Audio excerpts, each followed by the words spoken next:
ഈ കോൺക്ലേവ് ഔപചാരികമായി ഉദ്ഘാടനം ചെയ്യുന്നതിന് ശ്രീ പിണറായി വിജയനെ ആദരപൂർവ്വം ക്ഷണിച്ചുകൊണ്ട് അധ്യക്ഷ പ്രസംഗം അവസാനിപ്പിക്കുന്നു. അധ്യക്ഷൻ വിളിച്ചാൽ പിന്നെ അതാണല്ലോ പ്രധാനം. സ്വീകരിക്കാൻ കഴിയുന്നതെല്ലാം സ്വീകരിക്കുകയും സ്വീകരിക്കാൻ കഴിയാത്തത് പരസ്പരം വീണ്ടും ആശയവിനിമയം നടത്തി നിഗമനത്തിൽ തീരുമാനം എടുത്തുക എന്നാണ് കോൺക്ലേവ് ഉദ്ദേശിക്കുന്നത്. എല്ലാവരുടെയും സഹകരണം ഉണ്ടാകണമെന്ന് അഭ്യർത്ഥിക്കുന്നു. ഈ കോൺക്ലേവ് ഔപചാരികമായി ഉദ്ഘാടനം ചെയ്യുന്നതിന് കേരളത്തിന്റെ ഏറ്റവും പ്രിയപ്പെട്ട വികസന കാര്യത്തിലും ക്ഷേമപ്രവർത്തനത്തിലും ഏറ്റവും മുന്തിയ പങ്ക് നിർവഹിച്ചുകൊണ്ട് കേരളത്തെ കഴിഞ്ഞ 8 വർഷമായി നയിക്കുന്ന ശ്രീ പിണറായി വിജയനെ ആദരപൂർവ്വം ക്ഷണിച്ചുകൊണ്ട് അധ്യക്ഷ പ്രസംഗം അവസാനിപ്പിക്കുന്നു. നന്ദി, നമസ്കാരം.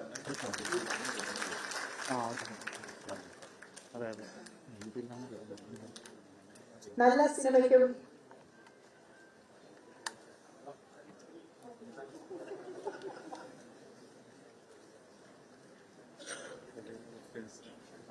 അധ്യക്ഷൻ വിളിച്ചാൽ പിന്നെ അതാണല്ലോ പ്രധാനം. വേദിയിലും സദസ്സിലുമുള്ള ബഹുമാനിലെ സഹോദരി സഹോദരന്മാരെ, ഈ പരിപാടിയെക്കുറിച്ച് അധ്യക്ഷൻ സൂചിപ്പിച്ചു കഴിഞ്ഞു. ഈ സെഷൻ 11:15 അവസാനിപ്പിക്കണമെന്നാണ് ഉദ്ദേശിക്കുന്നതെന്ന് എന്നോട് അവിടുന്ന് ഇരുന്നപ്പോൾ പറയുകയുണ്ടായി. പിന്നൊരു ടീ ബ്രേക്കാണ്, 11:30 മറ്റ് ഡിസ്കഷൻസ് ആരംഭിക്കാമെന്നാണ് ഉദ്ദേശിക്കുന്നതെന്നാണ് പറഞ്ഞത്. ഞാൻ ആദ്യം ഒരു വിശദമായ പ്രസംഗം നടത്തിക്കളിയാന്നുള്ള മട്ടിലായിരുന്നു ഇത്. ഏതായാലും ഇതിനനുസരിച്ച് ക്രമീകരിക്കാനാണ് ഉദ്ദേശിക്കുന്നത്. മലയാള സിനിമയുടെ സർവതല സ്പർശിയായ വളർച്ചയ്ക്കും വികസനത്തിനുമായി സമഗ്രമായ ഒരു ചലച്ചിത്ര നയം രൂപീകരിക്കുക എന്നത് പ്രധാനമാണ്. ആ ലക്ഷ്യത്തോടെ സംഘടിപ്പിച്ചിരിക്കുന്ന ഈ കേരള ഫിലിം പോളിസി കോൺക്ലേവിൽ പങ്കെടുക്കാൻ കഴിഞ്ഞതിലുള്ള സന്തോഷം ആദ്യമേ തന്നെ രേഖപ്പെടുത്തട്ടെ.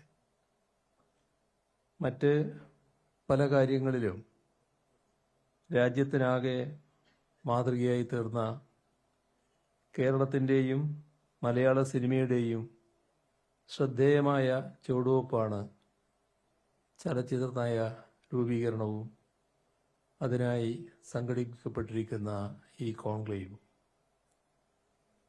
1978 നവംബർ